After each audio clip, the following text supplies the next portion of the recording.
Agradecemos a sua presença. É bom ver, mais uma vez aqueles que já estiveram em outros domingos. Faça também desta igreja a sua igreja, né? Esse é o nosso desejo, é o desejo desta igreja aqui, com certeza, que você venha fazer parte da família de Deus e escolha a nossa denominação aí, mas sempre para a glória do nosso Deus. Nós vamos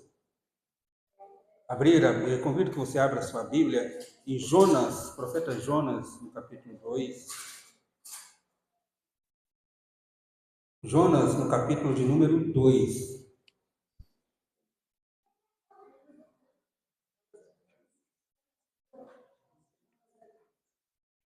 Jonas, capítulo 2, vai ser toda a leitura de todo o capítulo. Só aguardar um pouquinho, porque eu creio que é aquele costume, né? Como a gente está em um bom número de pessoas, de queridos nos visitando, nós vamos projetar o texto para que possam ler junto conosco. Jonas, capítulo 2.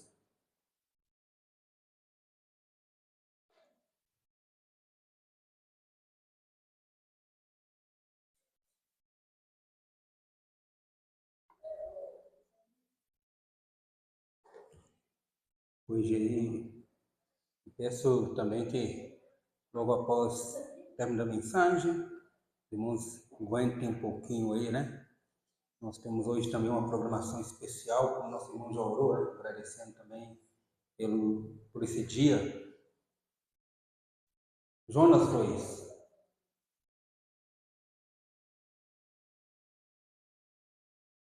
Isso. Nós vamos ler de forma alternada, né? Como temos o costume. Então Jonas, do ventre do peixe, orou ao Senhor, seu Deus.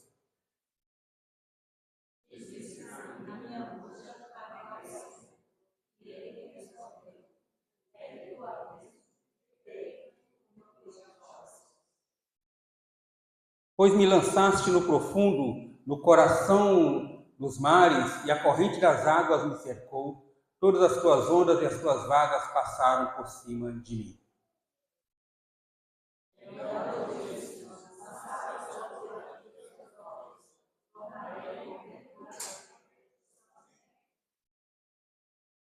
As águas me cercaram até a alma, o abismo me rodeou, e as algas se enrolaram na minha cabeça.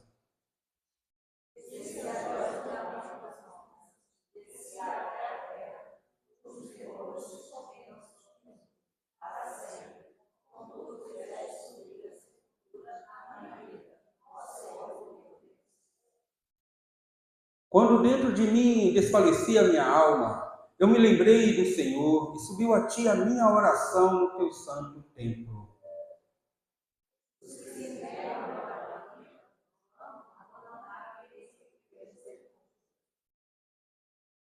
Mas com a voz de agradecimento eu te oferecerei sacrifício.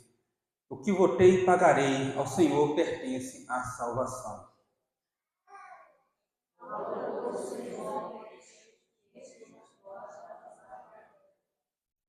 Você permaneça aí com a sua Bíblia aberta. Vamos orar mais uma vez, feche os seus olhos. Senhor, obrigado, Pai, pela leitura da Tua Palavra. Ó Deus, fale aos nossos corações, a cada coração. O Senhor conhece a necessidade de cada um.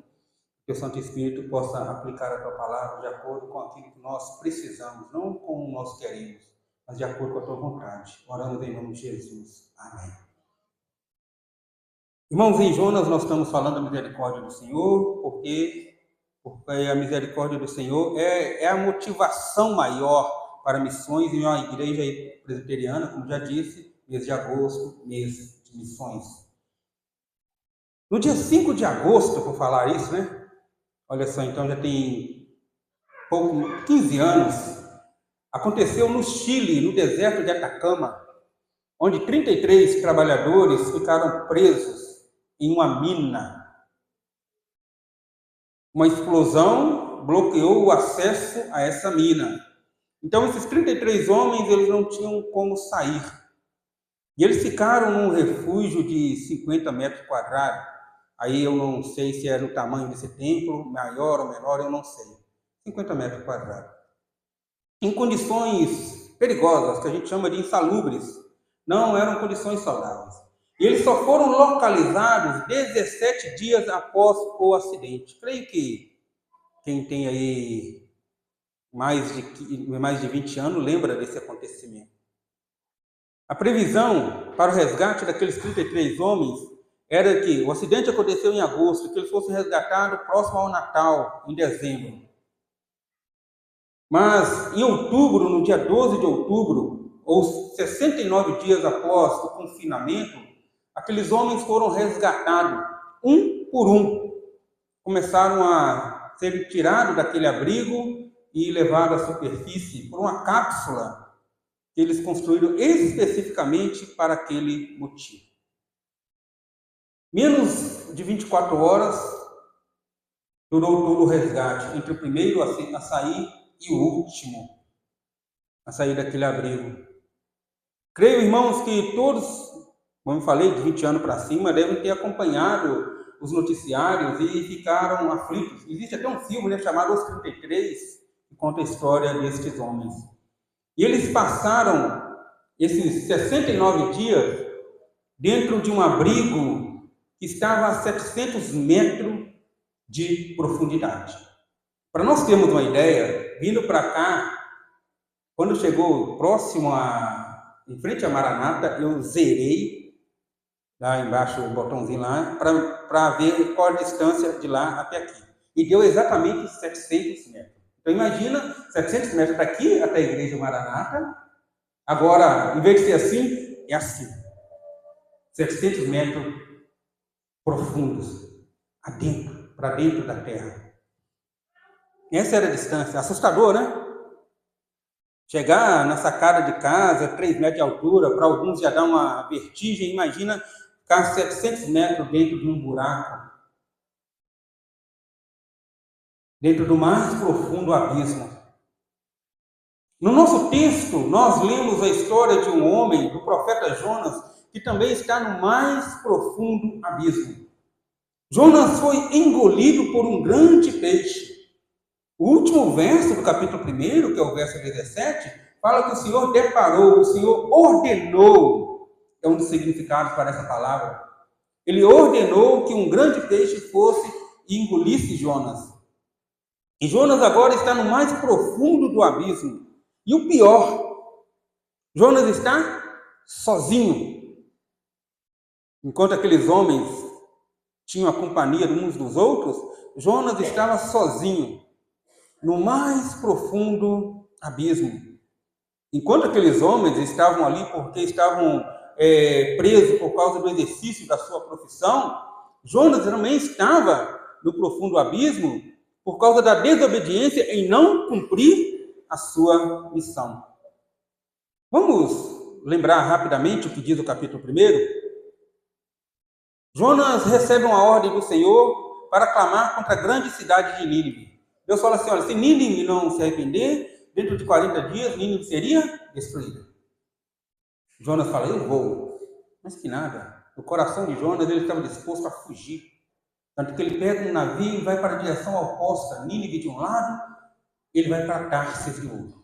O Senhor, então, manda uma grande tempestade, e a solução para o fim daquela tempestade era pegar Jonas e lançar ao mar. Os marinheiros, depois de relutarem bastante, fazem isso.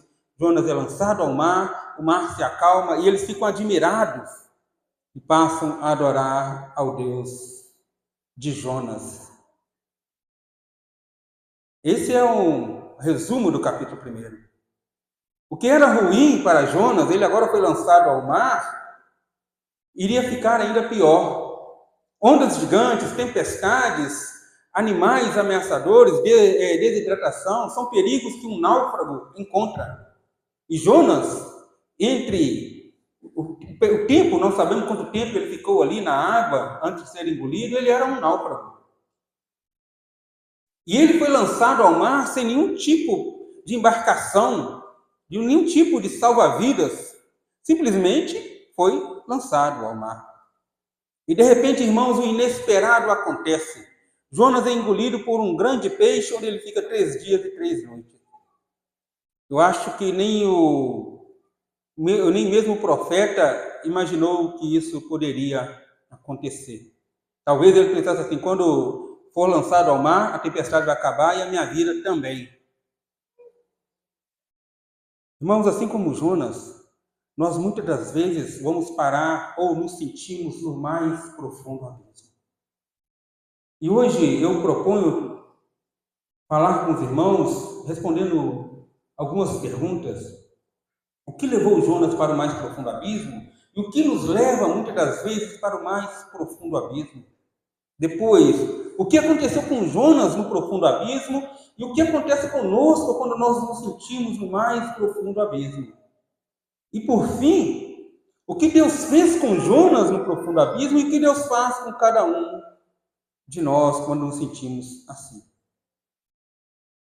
O mais profundo abismo, respondendo às primeiras perguntas, o que levou Jonas ao mais profundo abismo e o que nos leva muitas das vezes a esse profundo abismo, é o primeiro ponto dessa mensagem que diz: o mais profundo abismo é consequência das nossas escolhas. Jonas recebeu uma ordem direta de Deus de ir a Nínive. Os versos 2 e o verso 3 do capítulo 1. Jonas decidiu, baseado na sua própria vontade: olha, eu não vou cumprir essa ordem. Eu não quero, meu coração não quer cumprir essa ordem de Deus.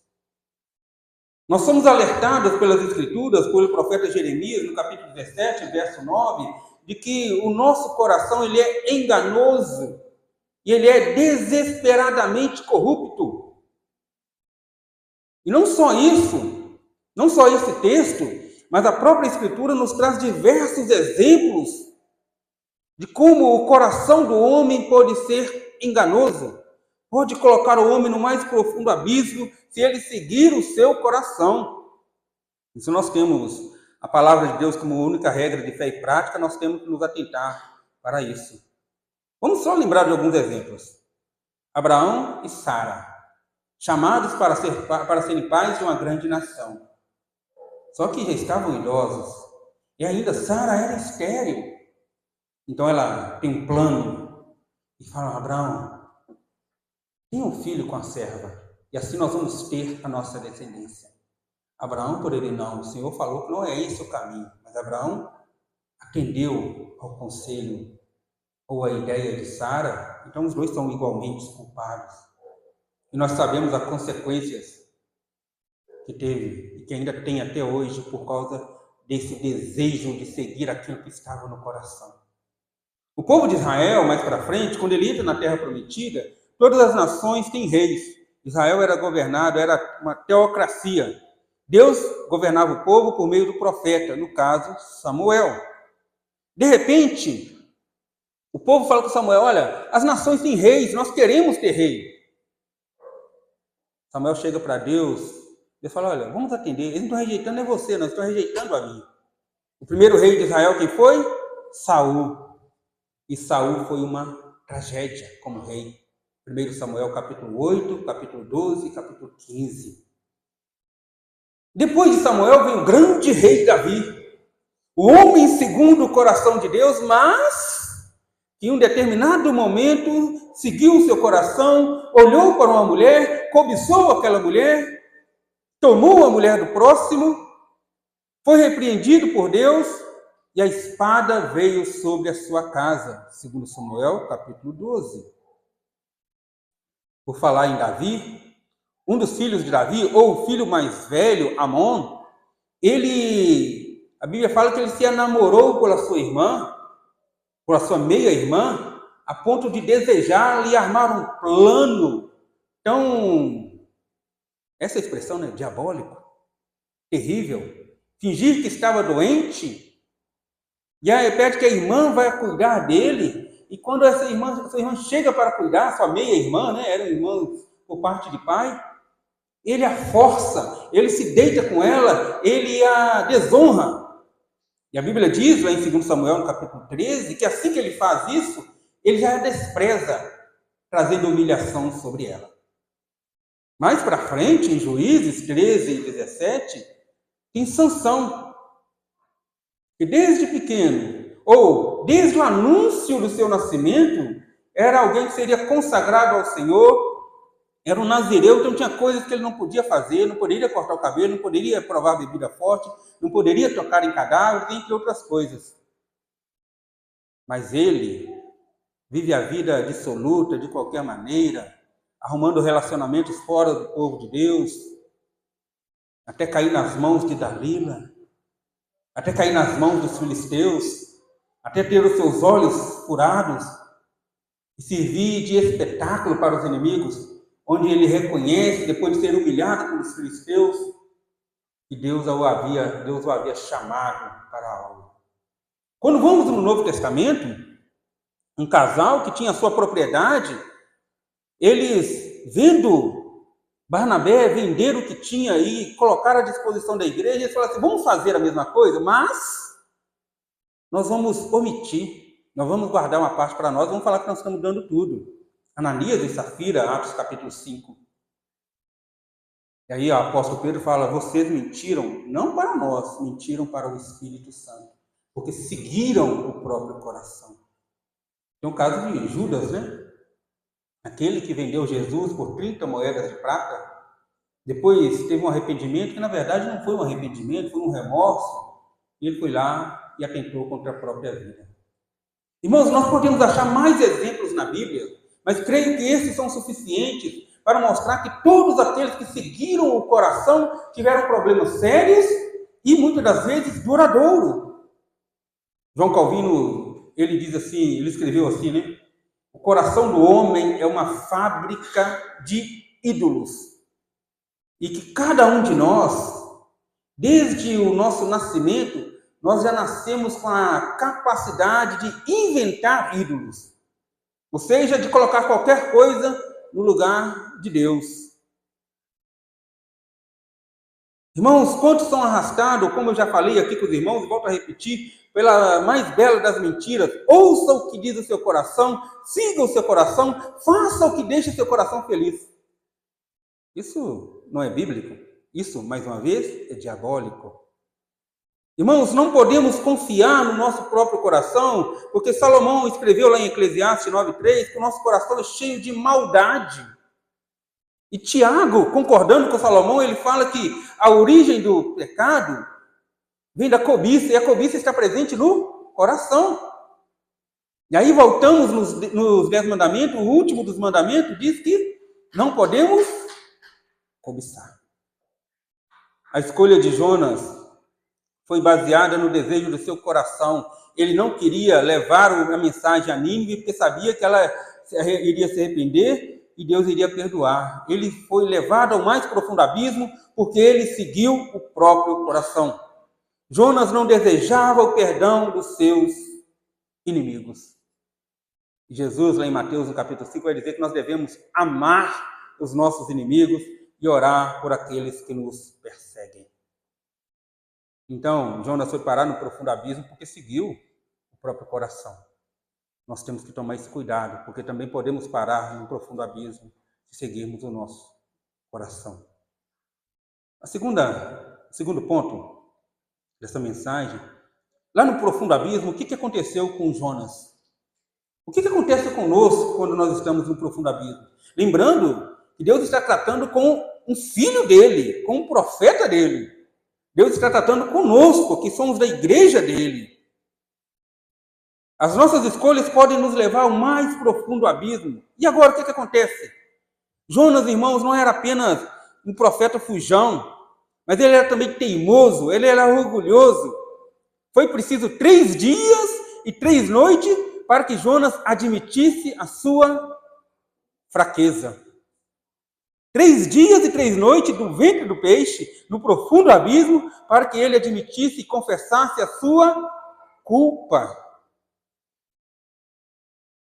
O que nos leva a crer que Jonas ficou 3 dias e 3 noites em silêncio naquele profundo abismo.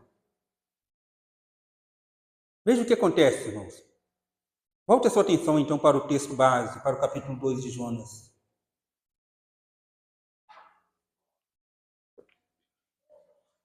No mais profundo abismo, quando nós estamos no mais profundo abismo, o que nós devemos fazer?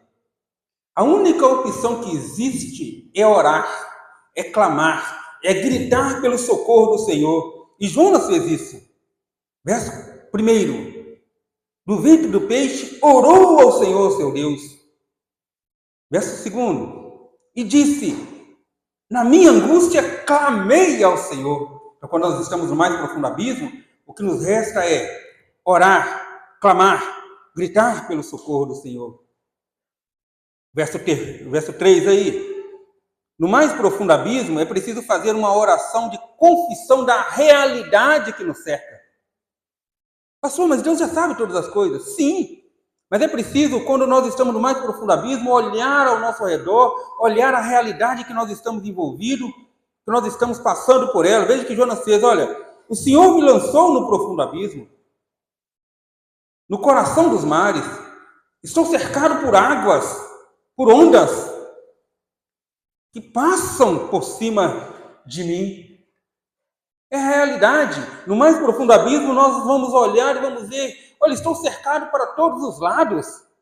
O povo, quando partia em direção a Canaã, eles olhavam na frente, tinha o mar, eles olhavam do outro lado, tinha a montanha, do outro lado, outra montanha, e quando olhavam para trás, Faraó e seu exército furioso. E aí? Eles viram para Moisés, Moisés clama a Deus. Quando estamos no mais profundo abismo, o que nós temos que fazer é clamar e confessar ao Senhor, falar com o Senhor abertamente a nossa realidade. Essa é a minha realidade. Jonas está fazendo isso. No mais profundo abismo, é preciso, os versos 4 a 6, né, que ele vai falar da realidade. Veja o verso 4 aí, diz assim, olha, lançado estou diante dos teus olhos, vou tornar a ver o teu santo templo. Nessa hora ele deu saudade, né, do templo do Senhor, provavelmente lá em Jerusalém. No mais profundo abismo, irmãos, é preciso nós trazermos à memória a misericórdia do Senhor e ouvir as nossas orações. Versos 7 e 8. Então, quando ele sentia que a alma dele estava desfalecendo, ele se lembra do Senhor e sobe ao Senhor a oração do Senhor. Ele se lembra do Senhor e vai orar, porque ele está no mais profundo abismo. E no verso 9, ele, depois que ele ora, interessante, ele ainda está no mais profundo abismo. Mas vamos ler todos juntos o verso 9? Mesmo que a versão seja diferente, não tem problema. Mas com a voz do agradecimento, eu te oferecerei sacrifício. O que votei, pagarei. Ao Senhor pertence a salvação.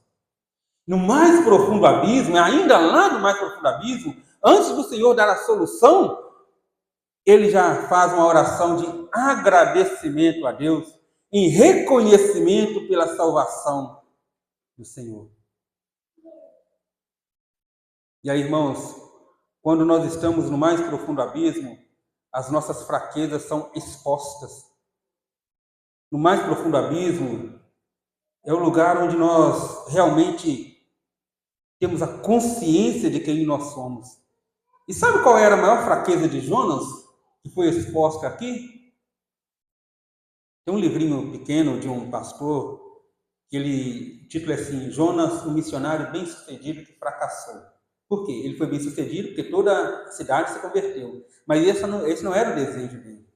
Então não basta apenas ser o pregador, né? Tem que também ter esse desejo. Ele falou assim, olha, Jonas esteve 3 dias e 3 noites na barriga do grande peixe. E então Jonas orou. Jonas não havia orado. Até então não tem nenhum registro de Jonas orando. Lembra, quando os marinheiros estavam cada um orando aos seus deuses, Jonas estava o quê? Dormindo profundamente, o sono da indiferença. Jonas só falou com eles, olha, é por minha causa, porque eu sou hebreu, temo ao Senhor, que fez os céus e a terra, se vocês me lançarem no mar, vai acabar isso tudo. Mas ele não orou, ele falou com os marinheiros. Esta é a única vez que Jonas vai orar. O maior problema, ou a maior fraqueza de Jonas, é que ele não orava. Depois de 3 dias e 3 noites no profundo abismo, é que Jonas vai orar. No Novo Testamento, o que seria uma oração? Né? Oração, simplificando, é conversar com Deus.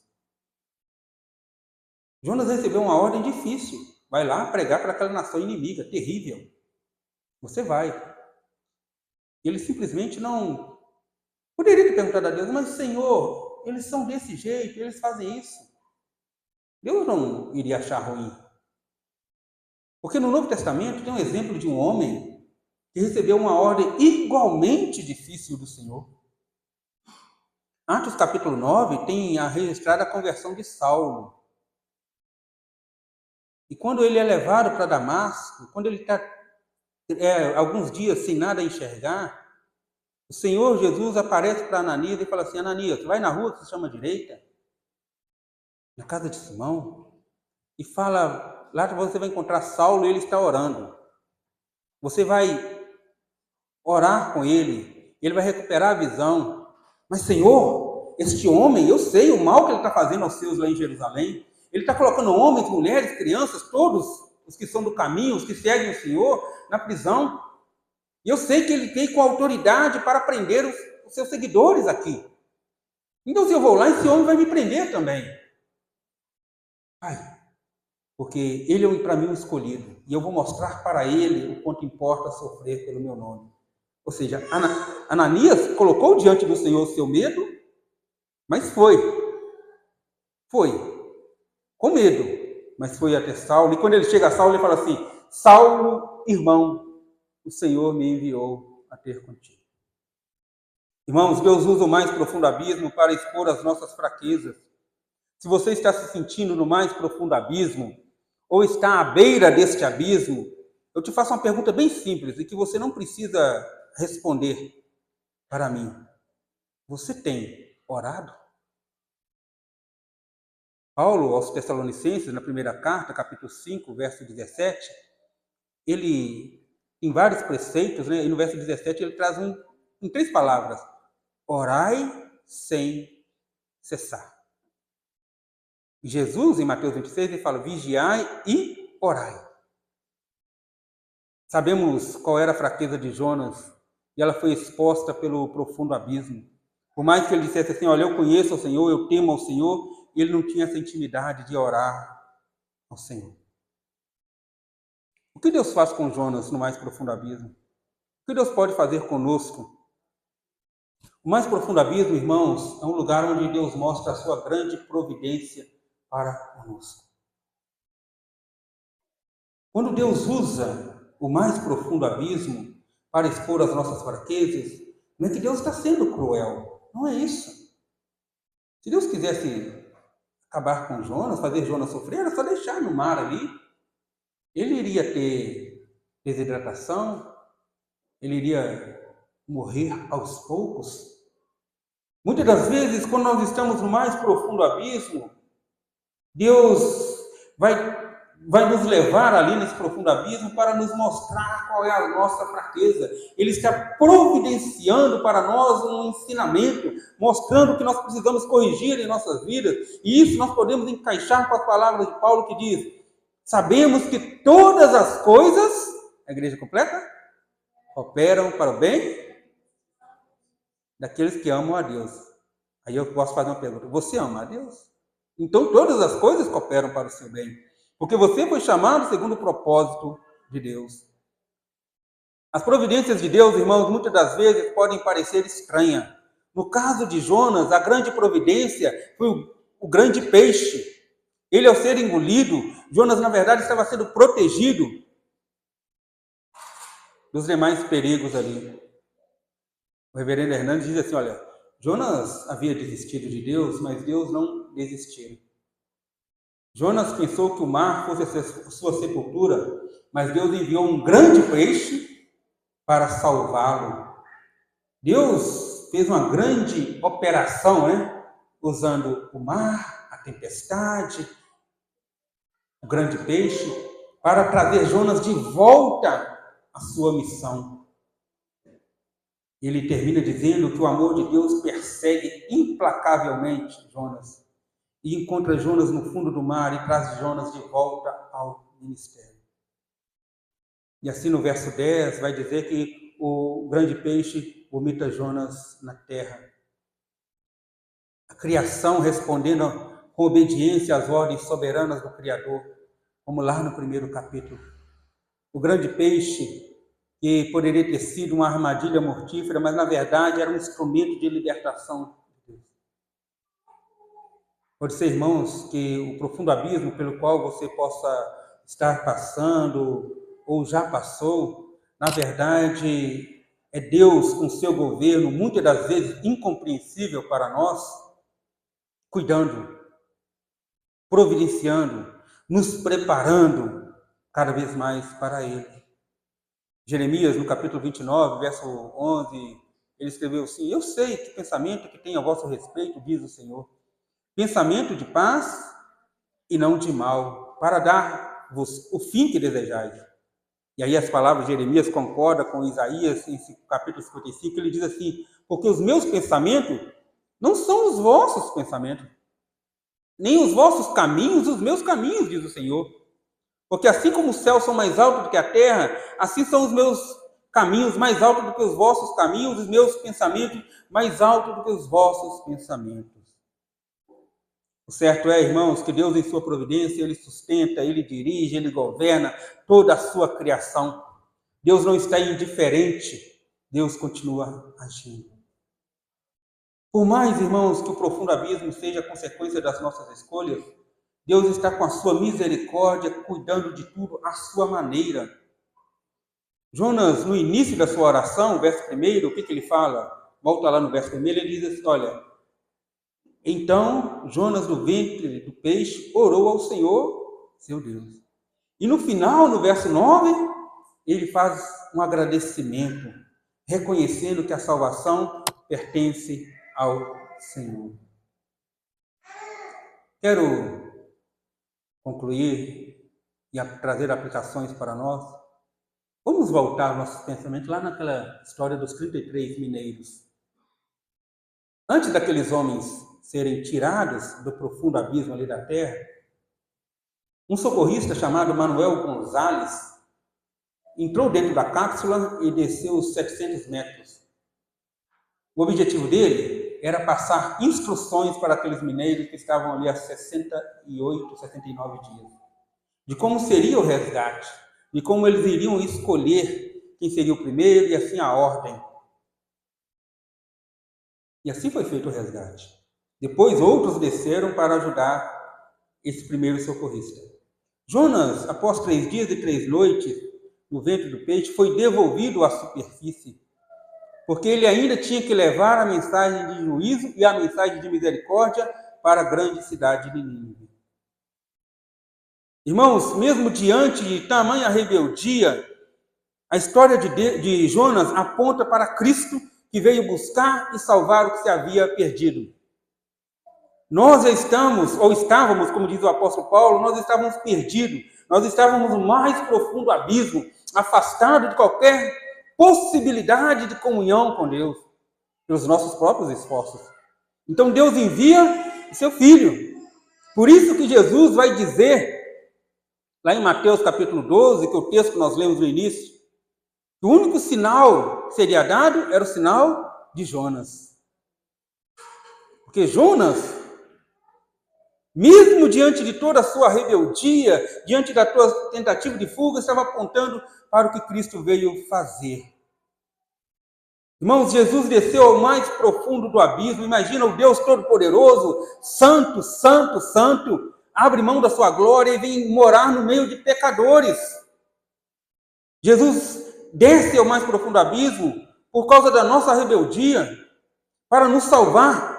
Jesus veio tirar o homem, cada um de nós, da caverna que nós estávamos presos, da caverna do império das trevas. Jesus vai e nos tira dali, nos resgata um a um. Por isso, concluo dizendo que se você está passando pelo profundo abismo, não desista. Levante a cabeça para o alto e ore ao Senhor, porque ao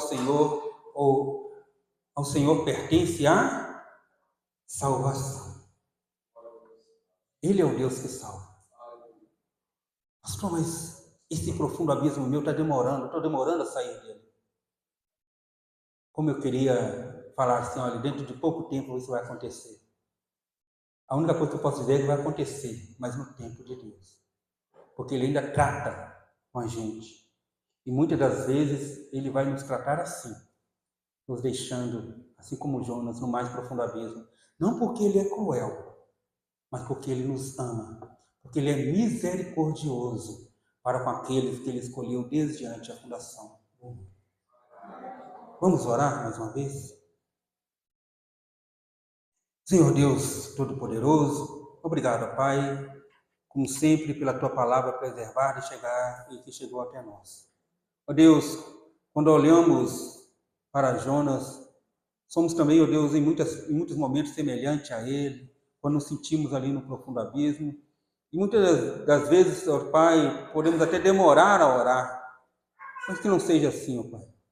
Nós possamos ter o prazer de orar sempre, porque, ó Deus, sabemos que a oração, depois que oramos, nosso coração, a nossa mente é guardada em Jesus Cristo. Que seja assim com a vida de todos aqui presentes nesta noite.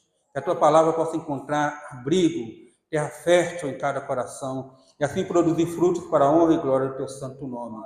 E oramos em nome de Jesus, o nosso Senhor, a quem pertence a salvação. Amém. Amém. Irmãos, vamos ficar de pé, vamos receber a bênção.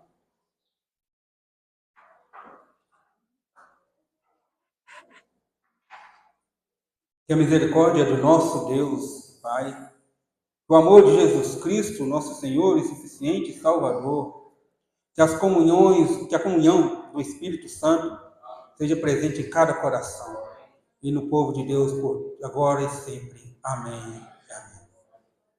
Os irmãos podem sentar? Irmãos, deixa eu só passar um aviso importante, tá? Importante mesmo, enquanto